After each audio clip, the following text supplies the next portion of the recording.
natural frequency that we are.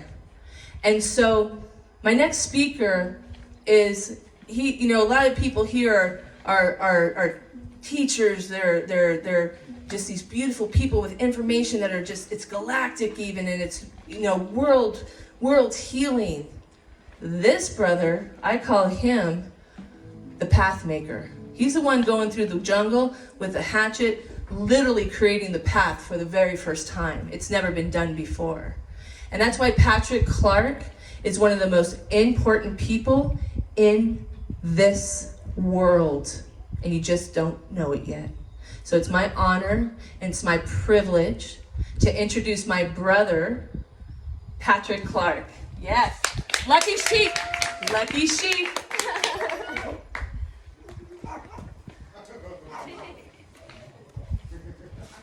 Thank you, Kimberly. It's good to see everyone here. Now I gotta get my iPad working. There we go. So, what is rewilding? We've become over-domesticated, and we can see that in modern diseases. And there's even a word called, diseases of civilization, and even pets in cages get diseases. They get the same diseases that humans get, because we're actually in cages in our buildings and in our technology. It's not like the technology is bad, but we just don't understand how it works, and so we've created a environment around us that shapes us a certain way. And so, that's why we like to go out and get away from it, right? To come out here and go camping and go in the river, get in the sun, things like that. But there's actually a whole lot of ways of getting way more out of our experience in nature than is known. And I've been exploring that basically my whole life. And so how does nature heal? What are the things that we're getting when we go out there? So, we all know now about earthing and maybe the Schumann's frequency and how it resets our circadian clock. Maybe not. Maybe we don't all know this, but when I first started, even earthing was new. And there's earthing and grounding are two different things, but they're similar. I'll explain it later. Another reason we go in nature is we want to get away from the toxic things that we're surrounded by in our buildings, because we didn't know how to build it in the first place. So there's electrical wiring, and our buildings, like with the metal and the electrical wiring and the Wi-Fi, that actually interrupts the grounding that's happening out in nature. And then the building materials, they're toxic. There's who knows how many, 80,000, I've heard 80,000 kicking around, toxic chemicals that we've created, probably way more. But there's people out there many people out there working full time to create more toxic chemicals. And then, let's see, so we go into nature to get away from stuff, and we also go into nature to get near things that are healing and high frequency. And so negative ions from the moisture in the air, from the fresh air.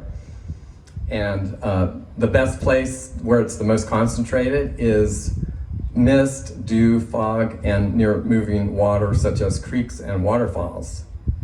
And these negative ions are also another form of grounding, and it's also called the negative hydrogen atom, which is a universal energy donor.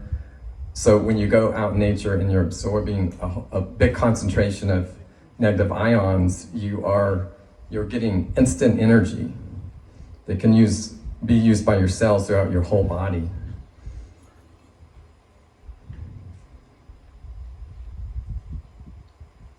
So I became like very ill. I became multiple chemical sensitivities, and I had to get away from. I had to do it just to like try to figure out what was wrong with me, and so the first thing that I did that. Like, I became so ill that I couldn't even actually be in nature because I was allergic to the mold in the forest and stuff. And so there was a period of time where I didn't go camping. I had to like stay in my house and like keep the dehumidifier on and just like hide from everything. And then eventually I actually found I got better after many years, like actually 10 years of trying different things, diets and modalities, practitioners, and nothing worked. And then finally, something worked. And that was actually, for me, the paleo diet. And I like almost instantly like came back to life when I discovered this diet. And so that's one of the things that, you know, in a way that's kind of nature. That's actually harnessing nature because like just say we were living in the wild and we didn't have a grocery store to go to, and then what would you eat? You would eat a native diet. And that native diet is actually there. It's produced by the earth, the cycles of the seasons in that particular location, and to actually balance out that area, region. So, and then another, I already said grounded on the earth by living close to the ground and walking with minimal or no shoes in the sun. These are all the things that like our ancestors had access to this. That's why they actually lived in a health spa because everything was rejuvenating and they didn't have like bad ideas to like separate them from it. So that, you know, what I learned from ancestral health, which is related to this, it's almost the same thing as a paleo diet, ancestral health, because it's just going back to nature. And so, you know, like our ancestors, they were like so strong. Why were they, their bones were like super, super dense. We know this just from, you know, archaeology digs and stuff like that. And there's a whole movement called the ancestral health movement that's been studying this stuff and really has like honed down, you know, what was their DNA, what was their bone density and stuff. And they were like superhuman. They didn't have a complex medical system or anything. So these are the things that kept them healthy. So they were grounded, no shoes, or minimal shoes, exposure to natural daylight cycles, which synchronize circadian rhythms, which increases sleep quality and cellular energy. They didn't have power lines and cell towers, which unground us. They unyoke us from the electricity of the Schumann's frequency. And all the toxic chemicals that destroy our endocrine system they accumulate in our body tissue, and over a period of time we get like this toxic load, and when it gets so big, then that's like when you know you're sick. But most people, you know, everyone is being exposed to these and accumulating these, and also movement, like it doesn't even have to be exercise, but just movement. There's more of that because you're not sitting in a desk all day. And then they've even called it a name for it, non-exercise activity thermogenesis. Sorry, it's a really big word. But just to let you know, there's people studying this like scientifically. And let's see. So the natural seasons, like we become, like when you're out in nature and you're not in an artificial environment that's always the same temperature all year, then your body adapts. It adapts to the cold, to the heat, and it has responses that come in, and you can actually become comfortable in the environment. And let's see, they had wild water. All the water was structured and not going through pipes and becoming destroyed by all the chemical treatments and things. And then there's something that's amazing. Phytoncides and terpenes. They are produced by the trees and plants, which help protect these plants from parasites and disease. These compounds are also beneficial for human health, and you can think of it as, the first aromatherapy. And, as I already said, negative ions. I can say it as many times as I want because it's so so important. Okay, so what are phytoncides? Well, side, means to kill. That sounds really bad. But the thing about it is, what kills some things actually benefits other things. So, like what kills a fungus or an insect that's that we call a pest is beneficial for the other things.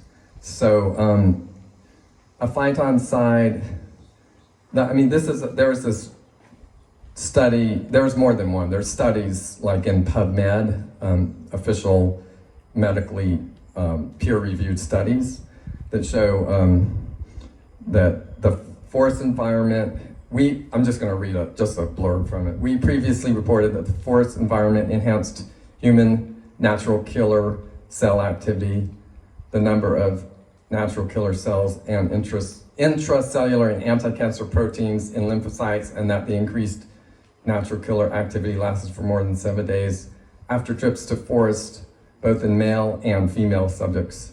To explore the factors in the forest environment that activated human natural killer cells in the present study, we investigate the effect of essential oils from trees on human immune function. So that just gives you an idea of how, how you go out in the forest, you feel so good. And I'm trying to understand, why do we feel so good? There's so many reasons. That's one of them. And the next one is terpenes. So they're so similar. Terpenes and phytoncides are similar because they're both aerosols. And here's another PubMed article, and I'll just read the introduction. Forest bathing has beneficial effects on human health via showering of forest aerosols as well as physical relaxation. Terpenes that consist of multiple isoprene units are the largest class of organic compounds produced by various plants and one of the major components of forest aerosols. Traditionally, terpene-containing plant oil has been used to treat various diseases without knowing the exact functions or the mechanisms of action on the individual bioactive compounds.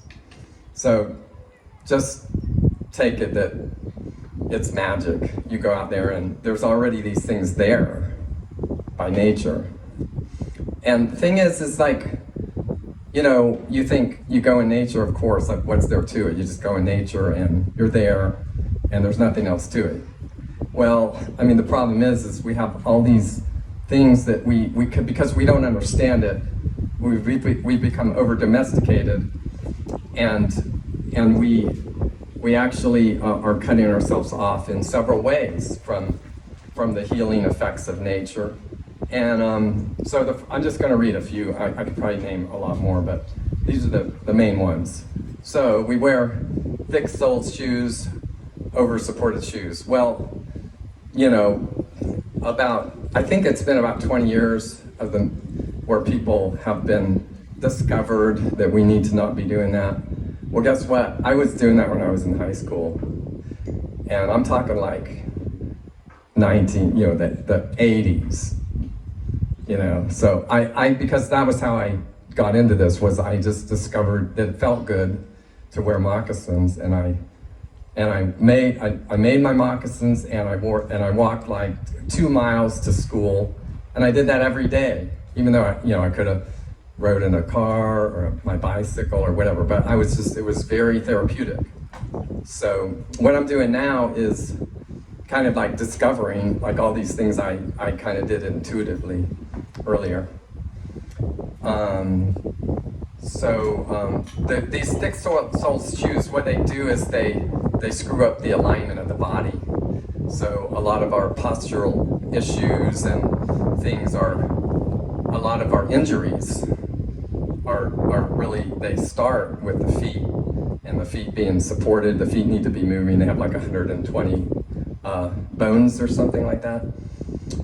So they need to be strong, and they can become strong. They can become strong. Like we've been taught, or I've been taught, we've been taught, like you need these thick shoes because the feet can't really do it. You've got to have shoes to protect your feet. But that's like the mentality of over domestication. We so don't understand science, because the thing is, if you use it or lose it. So if you wear shoes, then you're going to lose it, and you can't, and then you need supported, and then for your whole life, the shoe is just simply a crutch. Like everything is a crutch. The house is a crutch. You know, we have all these crutches, and then we forget our body wisdom. We lose our body wisdom. Okay, sunglasses. So sunglasses, you know, the thing is, the sun, the light frequency of the sun, we're constantly tuning to that. So every moment there's a different set of frequencies coming from the sun as we're rotating around. Putting on sunglasses is going to just cut you off from your circadian balancing light spectrum. So the thing about it is, well, what do? You know, because it's a glare, and you can't stand the glare. Like I recognize that there's glare at times, and your eyes are overstrained.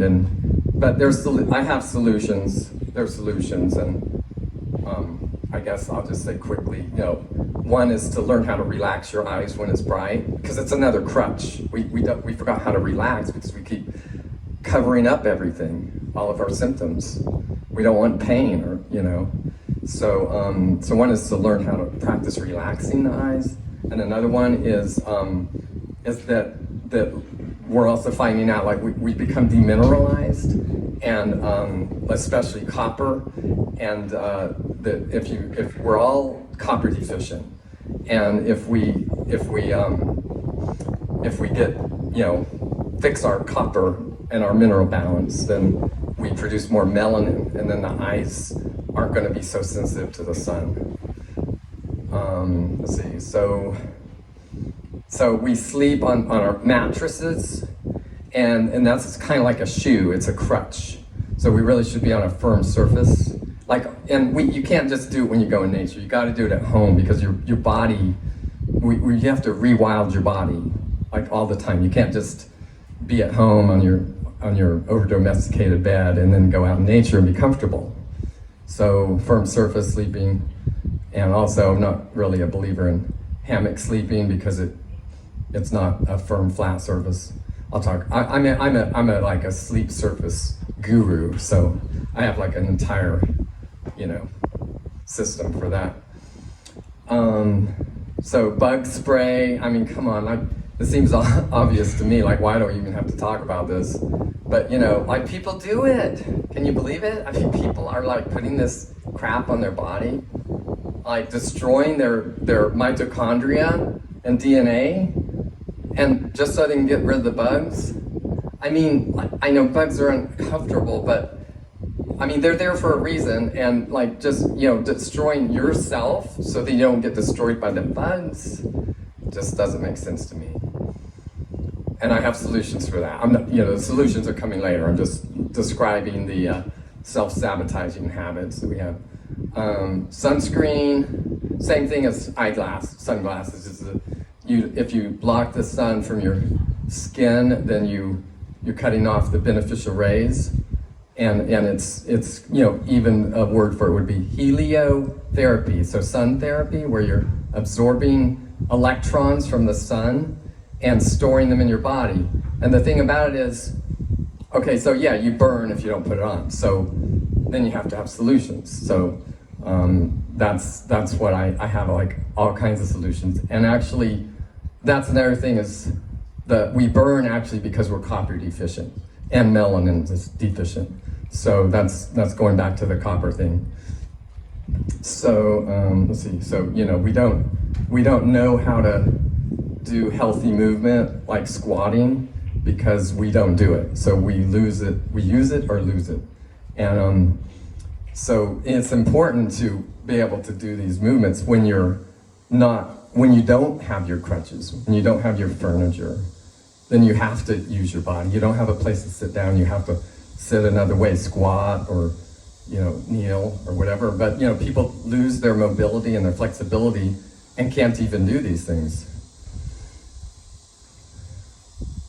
And another thing is that we use flashlights. Now, I mean, I'm not totally against using a flashlight, but people use them. The thing is, I mean, even at home, we need to be doing this because we turn our artificial lights on, and if you don't have the right kind of circadian lights, then you're going to screw up your circadian rhythm. So you need like red lights at night. So if you don't, it will your brain, your circadian rhythms will think it's noon when it's like right before bed. So you're waking up your brain, so it'll be awake right before you go to bed. So when you go out in nature and you bring a flashlight, you're bringing the same. You're so unaware of that there's these light cycles and that we're synchronizing our brains with these light spectrum cycles. So, I mean, the quick answer to that is you just have a flashlight with a red light on it and use that. And it's a little hard to see, but you can still get by. But I mean, I see people like hiking at night, dropping down the trail with like these super bright lights, lighting up the whole forest. And, I don't know, doesn't make sense to me. Synthetic clothing and gear, that's my specialty. So I will have half of this talk is on that. So we'll talk about that soon. So you go, there's this paradox, like,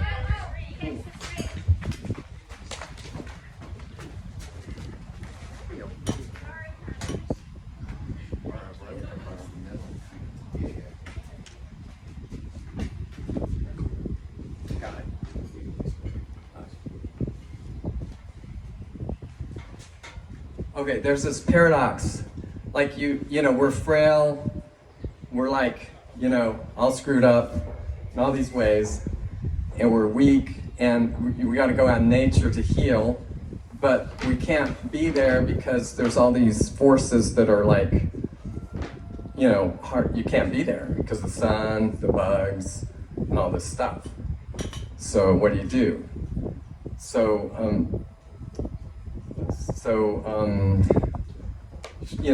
You kind of basically have to build up before you go out. You got to have your body working a little bit sometimes.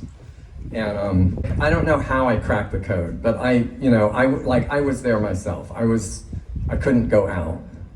And then I realized that I reinvented my whole outdoor experience little by little. And now I have a lot of solutions for how to go out and even if you are sick. And one of them is to set up a camp near a waterfall, because the negative ions there, they keep the bugs away, because the bugs don't like the things that are healthy for us. So they don't go there because of the negative ions. So the way it works is there's two types of insects. One likes oxidation and one likes antioxidants. So we like antioxidants. And when you go by a waterfall or a moving water, then you're getting the antioxidants, and you're in an environment where the oxidant-loving bugs don't go. And you're also basically recharging your batteries constantly. So one way to do it is to go in that kind of a place and bring all these cool Lucky Sheep gear that you can get at Lucky Sheep and stuff. So and my goal was like, you know, how can I like plug it like nature when I think of like home? How could nature be the thing that I go to like just automatically, and not like, you know, the Matrix?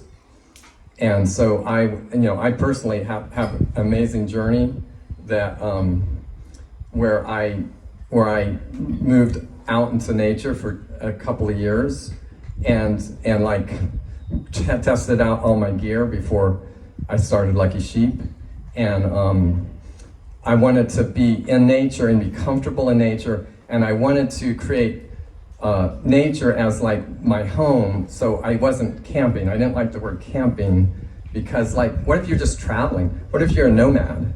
Like, if you're a nomad, then you're always at home because you're a nomad. So how could I be so comfortable in nature that that was where I connected with when I think of home?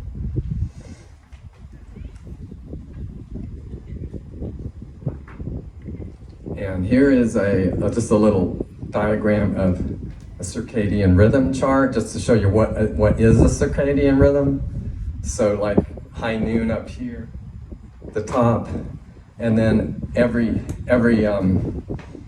different parts of the day, there's certain parts of our nervous system that kick in and are at their height.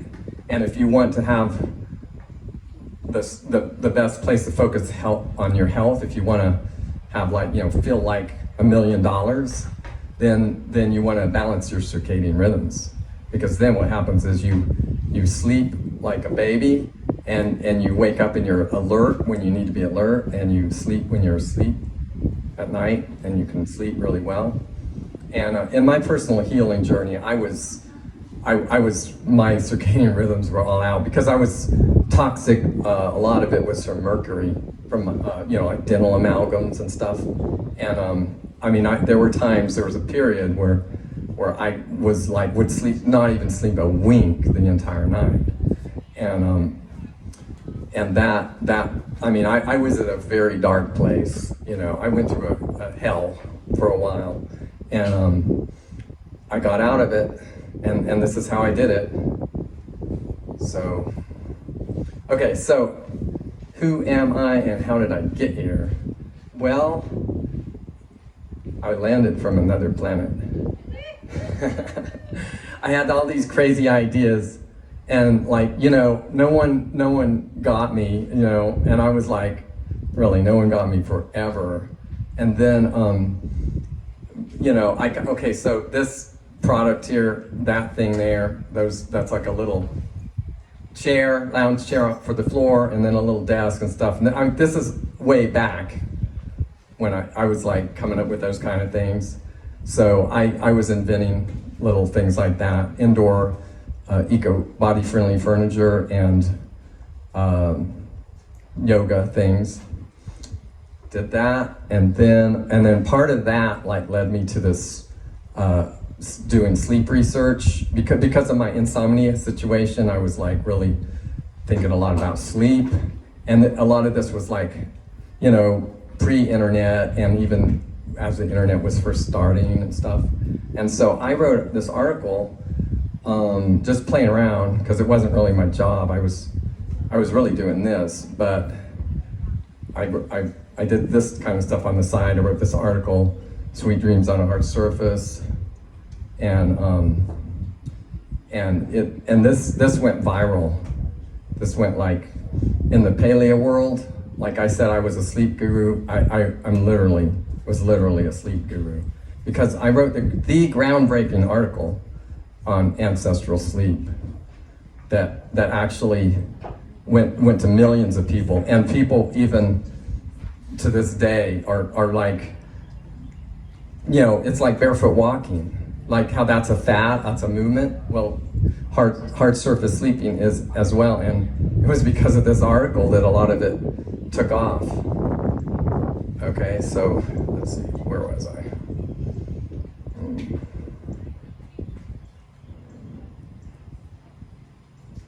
Oh, back. Okay, so then also Cocapelli Notes was a magazine that I did a lot of. Also, then but all of this stuff was before there was even this thing called ancestral health, or at least I didn't know about it. But here is an article from the early 90s about carrying things and body mechanics and stuff, and in this magazine that I published, Cocopelli Notes. Okay, so, and then I have a background in outdoor rec, and I studied with Paul Petzel, this guy right here. He's not around anymore, but I was fortunate. He's the founder of, he's called the grandfather of the outdoor rec movement. And I had the privilege of studying with him when he was like 75 at Wilderness Education Association. So I told you about how I got sick from chemical sensitivities. I got rid of all the synthetic things in my house. And this is way back, remember, I mean, like I'm 20 years ahead I'm 20 years ahead of, I tend to be 20 years ahead of the rest of the world when I'm thinking about things. So I got rid of all the, synthetic and plastic things, but my camping gear was still synthetic and toxic. And one day I was hiking barefoot with a buddy, and barefoot meaning, it's not wearing shoes of any kind, and I was like, well, how could I like make the rest of my camping experience be like this barefoot walking, be grounded and be non-toxic and be healing? And I had this download of like all this gear I could make. Like I was like, oh my God, like what if I made this? What if I made this? What if I made this? But I didn't even know how to sew or anything. But I was kind of an inventor, so I could envision things. So that, it's breaking rules. That barefoot walking was breaking a big rule that I learned in the outdoor rec. That outdoor rec, you go into REI, you want to go camping, you go to REI, you get all your information from REI, and there's this whole stream of like a paradigm that they promote. This paradigm, it's the matrix. It's over-domesticated. They're bringing over-domesticated ideas into the outdoors. Although Paul Petzel was before a lot of this happened, and he was a big wool lover. So, let's see.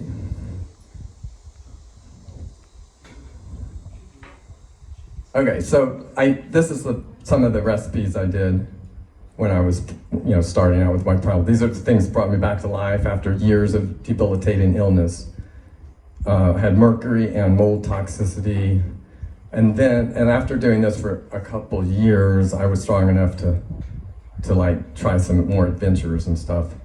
And then here's another one, raw egg latte, which I've told some of you about this already.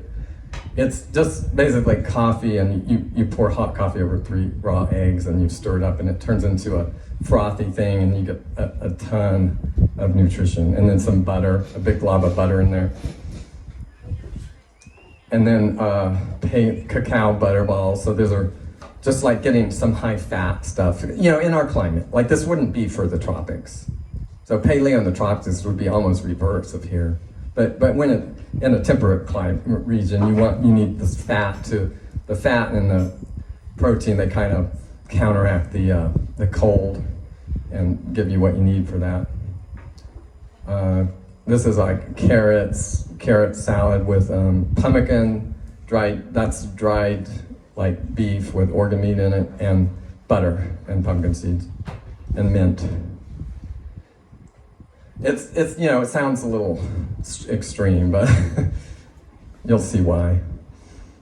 So forest bathing, they didn't even have that word very long ago. So all of this stuff, was just kind of sprouting up. So I took this literally and decided to move outside. But before I could do that, I couldn't do it with my gear. So the first thing I did was started making this gear, just like from rags that I could find, and some fabric here and there, and a little bit of wool. I put together a canvas tent. I figured out how to use beeswax coating. It's just an ancient technique that's been used for probably thousands, if not millions of years. This backpack. sleeping bag. Pemmican, which is a dried meat and fat and berry thing that Native Americans made, and it was a delicacy. It was like the most powerful superfood on the planet. Wool-based layer, insulation layer, wool-based layering system is what I mean, and with a waxed cotton shell on the outside. Those are things I was working on, but it was little by little. It was just incremental, one thing and then another thing. And you can see I still, if you look at my boots, bad. See, I didn't have minimalist shoes at that time when I first started. And boy, did I discover the importance of it, because a lot of times people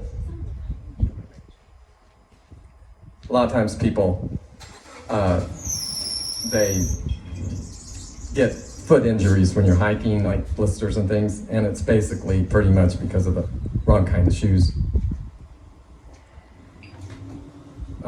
So there's some forest bathing, my canvas tent, sleeping by moving water in the Smoky Mountains National Park, place where I healed.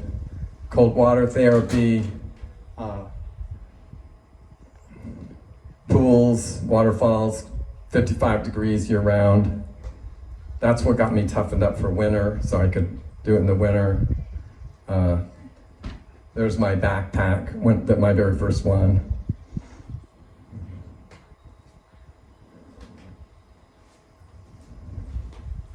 And there's my first sleeping bag, the prototype. Wasn't really a prototype, it was just, I made it. Because I wasn't thinking about a business at the time. But when I first started, you couldn't find wool because it had gone out of style. So I ended up buying a 1930s antique wool blanket. Let's see, I'm running out of time, so I'm gonna kind of skip a few things here. People were ditching their wool, and it was like, because the latest thing was the synthetic. It was like, so it's supposed to be the best thing you could get. And so I was kind of getting people's, like, as they were ditching their wool, I was like, give it to me, I'll take it. Moved into a teepee, wintertime, making my poles, curing the poles. The first bed on a slatted frame with a little hodgepodge of different things. See, I was constantly working on new ideas. There was the little eco backrest chair that I had made. It worked great in the teepee. In fact, it came from teepees. It's the Plains Indians had them, something like it. Even in the winter, although winter here isn't really that bad, so. Okay, so modern camping gear. Like, okay, what's wrong with it? You zip yourself up into 3 layers of plastic. So what's wrong with that? Your clothing, your sleeping bag, and your tent. This isn't, actually those are Lucky Sheep sleeping bags. but I'm just using that picture. So your clothing, your sleeping bag, and your tent. So you're in all this plastic. So what's wrong with plastic? Well, your heart rate, it screws up your heart rate. Heart rate under wool quilt is statistically lower for the whole sleep period. A more relaxed heart rate infers a more rested condition. 20 beats per minute. The wool increases your heart rate by 20 beats. And so look at that chart, wool versus synthetic. And then because of that, the way that works is because synthetic fabric isn't breathable, and the air and moisture only escapes between the fibers and not through it. You feel clammy. With wool, you feel dry even when it's damp outside. Brain waves synchronize with heart rate and breathing. So you want to preserve your energy, literally your cellular energy, ATP, when the least stressed in parasympathetic mode. So the way wool works is the typical wool can absorb 30% of its weight in water without feeling wet because the adsorbed water is trapped. Okay, I'm going to talk about fabric now. Okay, so wool can adsorb 30% of its weight in water, and adsorb is different than absorb, without feeling wet, because the adsorbed water is trapped inside the fibers. The outside of a wool fiber sheds water, so even when the wool is literally soaking wet, it will quickly dry off on the outside and feel dry to the touch because the water is only held inside the fiber. Wool is also a hygroscopic material. That is, when wool is completely dry, it will adsorb water from the air until it comes to an equilibrium with the surrounding air. This process of equilibration with the surrounding air is called conditioning. Inside the wool fiber, water vapor binds to the cortex, producing the heat of adsorption. Again, all adsorption is exothermic heat generating. So the wool, the moisture goes into the fiber, and then it comes out of the fiber and produces heat. When you have heat, the heat of your body causes it to come out little by little. So inside the wool fiber, water vapor binds to the cortex, producing the heat of adsorption. The body burns a lot of heat to turn liquid water into vapor. Using up excess heat is the reason for perspiration. When perspiration vapor is adsorbed within a wool fiber and then condenses, it slowly releases the heat of condensation, the heat the body expended to create the warm vapor. Water molecules are polar, having both a positive and negative side. Once inside the wool fiber, the poles of the water molecules form new bonds with the wool, and the creation of these new bonds releases small amounts of heat, the heat of adsorption. That's a little explanation of how it works. It's magic. It's so magic, and I had no idea all this stuff. I like reverse engineer. Like, it feels so amazing, like what's causing it to do this. So, and then the other thing about fabric is that our body is runs on piezoelectricity, and so there's a current of piezoelectricity running along the skin of the body, and when we put synthetic materials on, when we wear clothes, synthetic, then it stops that flow, interrupts it, and it's also called the chi force.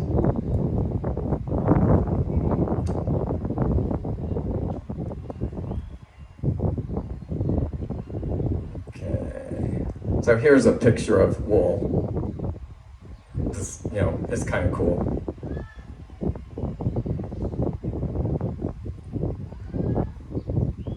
Here's another one. How water goes through into it, and it's got all these vortexes, and it goes through it like that, and then it like comes out the other end. So that's how it wicks. That's how it keeps you dry, because you're on this end where it's starting, and it brings the moisture from one end to the other end, and it wherever the heat is, it goes away from that. So if you're in a wool sleeping bag or wool clothing, then it's going to like constantly send the moisture away to the outside.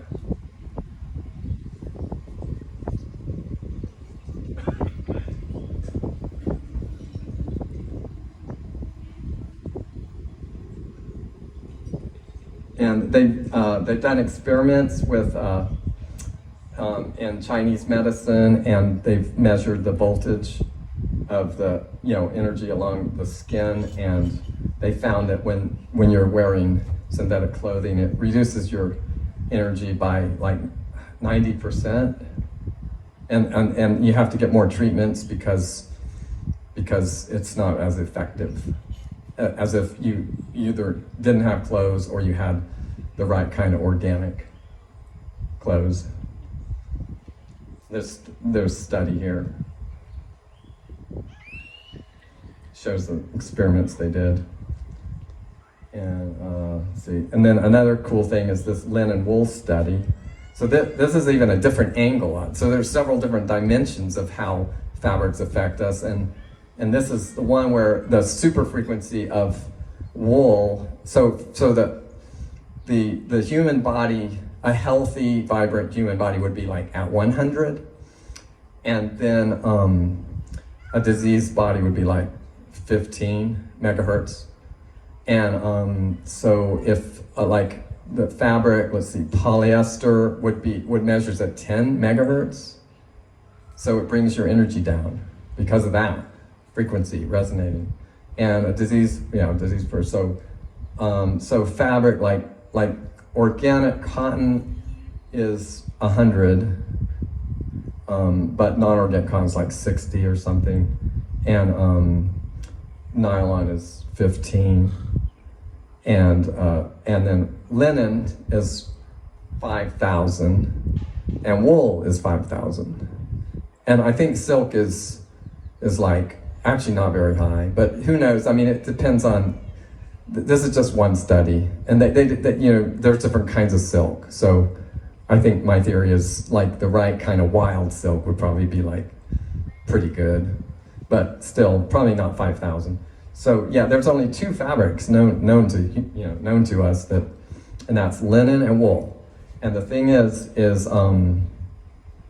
don't wear them together, because if you do, they cancel out each other's frequencies, because the fibers run in opposite current directions. The frequencies in both the linen and wool, the frequencies run in opposite directions, so don't wear them together. That's been known for at least since biblical times, not to do that. Probably millions of years, actually, who knows. But, so the thing about, this all sounds good in theory, but how does it measure up? Okay, so I went on a trip. This is when my gear was pretty figured out, not as good as it is now. It's constantly evolving, and I'm constantly making new discoveries. And but a couple years ago, it was at a certain level, and I went hiking with this group, backpacking meetup group, and I was secretly going to see how my gear measured up to their gear, and I wasn't gonna tell them, and I had to kind of fit in because I didn't want to look too weird. So I tried to act cool and everything, but secretly I knew I was better. So so here we were, and all of our packs. There was 4 of us, brothers there, in the Linville Gorge, which isn't too far from here. And so, I wasn't real stylish or anything, but, you can see down and Gore-Tex, and I'm wearing a waxed cotton, and it was really interesting, because I'm still learning too, and I don't have all the answers.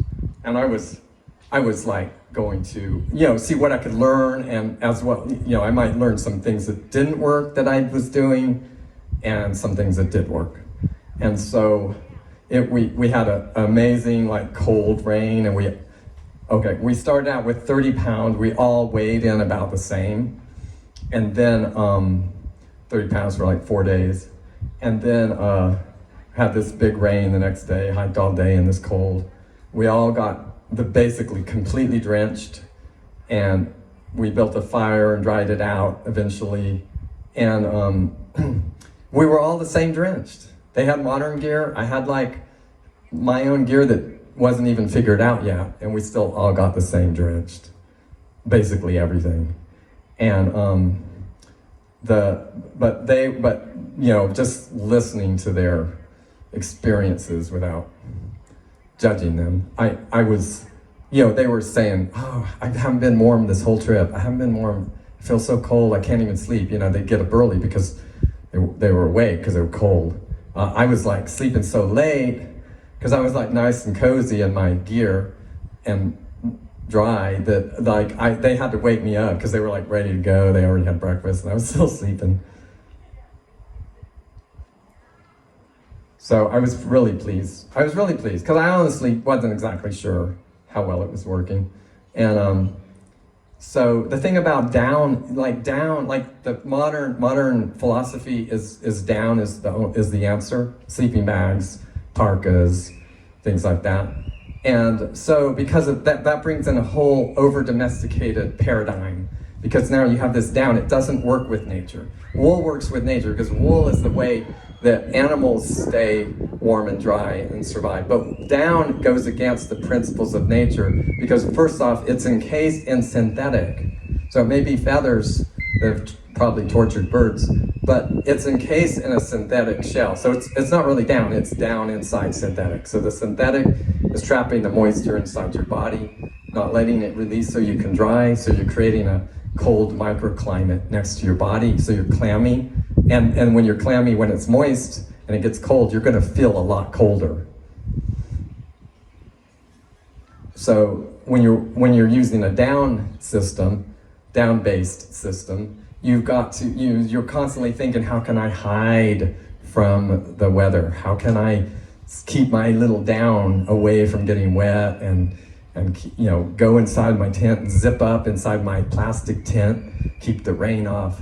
But what you don't know, your breath is making it humid in there, and you're wearing the synthetic clothes. You're creating a moist, humid environment, cold, completely going against nature.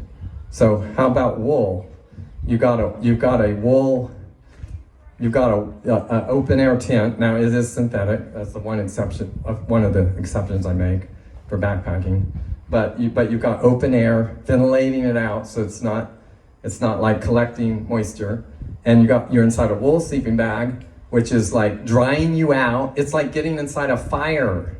You're drying yourself out, no matter how wet you are, because of that thing called heat of adsorption. So, and you're breathing the negative ions. You're not cutting yourself off from the life-giving qualities of nature. You're harnessing nature. You want those negative ions. You want that fresh air. So this tarp weighs 2 pounds and with poles and fits 2 people and gear. And it's an amazing system that I sort of half invented it, and I found out someone else had invented it and had made it better than mine. So I'll give Ray Jardine credit for it. And let's see, I got my whole list spelled out. By the way, this is all going to be in my book coming up. Rewilding Your Camping and Backpacking. That's what it's called. So, just some pictures of my clothing. So the Lucky Sheep system focuses on breathability and connection to the elements in a complementary way. And here's some forest bathing. I'd go out and spend, a few days and bring my office out there. And that shows I even made 2 trips to this camp. It's near water, and I brought my little office set up there. These are just early prototypes.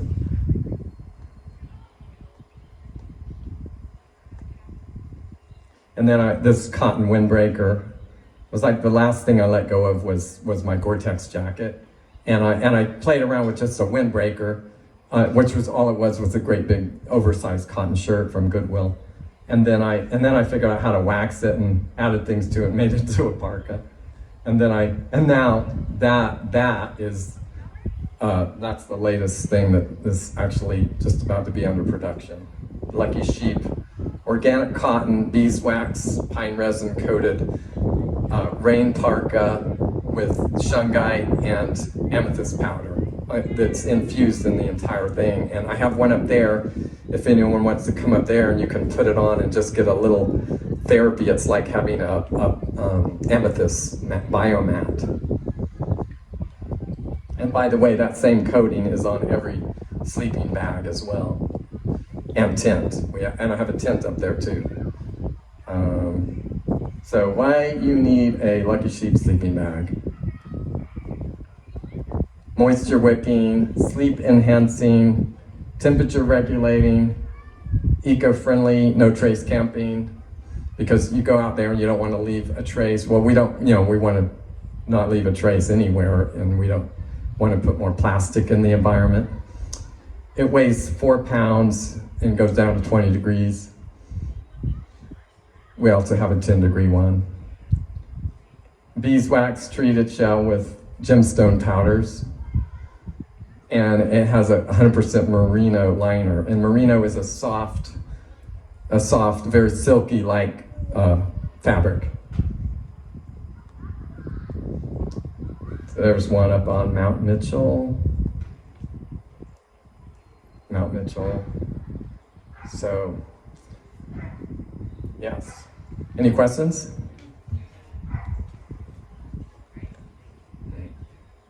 Okay, I'll do a little show and tell because I still have a few minutes. So this, like for sleep, for like moisture, like you know you're walking, you're hiking, and you can get all sweaty when you're wearing your rain gear. And so then when you get sweaty, you're super hot and you're wet, or you could, okay, one of the hazards of modern living. So, you know, you get too hot, and then so why are you wearing your rain gear? Because you're so wet and uncomfortable. And so how can you get around that? So the first thing is a breathable. So if you have breathable fabric, now Gore-Tex, they call it breathable, quote unquote. The other thing is it's not really breathable because breathable means it goes through the fiber. The air can move through the fiber. And so in synthetic fabric, the air doesn't move through the fiber. It moves like between the threads of the fiber. And because of that, not very much really moves. So most of it is staying in. So for the first thing is a breathable fabric so that you're breathing. Your skin is able to release moisture better. So, but then sometimes you even get okay. So I mean, it took me years. I so wanted to get rid of everything plastic, and I so wanted to outsmart modern camping gear, you know, so I could feel better, you know. So here is the rain jacket, and so the first step to my philosophy is to have a breathable fabric that sheds rain, and it's not like 100% waterproof. It would be if I put more beeswax on it, but I don't actually want that right now. So I want it to be breathable. And then another thing is, this is weird, and this is synthetic, and I don't make this, but this is a Ray Jardine idea. He's kind of my brother in a way. He doesn't know it, but because he has a lot of the same ideas I do. But I took his ideas further than I stole some of his ideas. And I kind of added to them because he's really into, you know, breathability, but he's still using synthetic. So anyway, this is a hiking umbrella. I mean, you don't think of umbrella when you're hiking, but the thing is, he legitimized it because he's a world famous long distance hiker, and so he said, hey, these umbrellas work, you know, and so this is a great tool to keep you from wearing synthetic and getting overheated. And a lot of times even this jacket is way too much. So I'll just, you know, do this. So that's rain. And then also this hat, this is a wool felt hat that I don't make it. You know, of course I can't make everything, I don't need to, but this wool felt hat is like a good rain thing. It's like a little umbrella over your head. And also another thing that's about it is for the shade. This is one of the solutions so you don't wear sunglasses, because you're able to shade some from getting direct glare into your eyes and relax your eyes and get the beneficial rays and not be wearing sunglasses. So hats are good, and also you can throw a bug net over a hat, and you could even tuck it into your collar of a shirt and keep the bugs off your face. So there's another solution to bugs. All right, and here's the backpack. Do I have enough time? Okay, this is this backpack when there's nothing in it. See, look at that. 20 ounces, and it's water-resistant beeswax-coated organic cotton canvas with some hemp straps. So, and it's really cool because like one night I forgot my sleeping bag. I mean, I was just going for not very far away, but I got there and it was dark and no sleeping bag. And I was like, I had a wax jacket and this, and I put them on, I pulled this up my feet and it was like a sleeping bag. So anyway, multi-use. And then here is the Lucky Sheep sleeping bag. It's called a Rewilder model, and it's coated with beeswax on the shell, so it's sleep enhancing and raises your frequency, and not only the wool but also the shungite, amethyst, beeswax, and pine resin, and nature's Gore-Tex. I mean, nature already has. We didn't need those 100,000 toxic chemicals. We did not need them because nature already has them. The pines, the bees, I mean, how many millions of years have we been here without all these toxic chemicals and plastic? So, let's see, what else? They can come to your booth and see everything. Okay, come over to my booth. Thanks a lot for being here and being interested in Lucky Sheep ideas and stuff.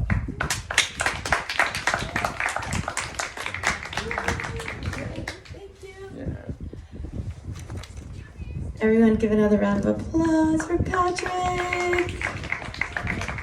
And Patrick, you're here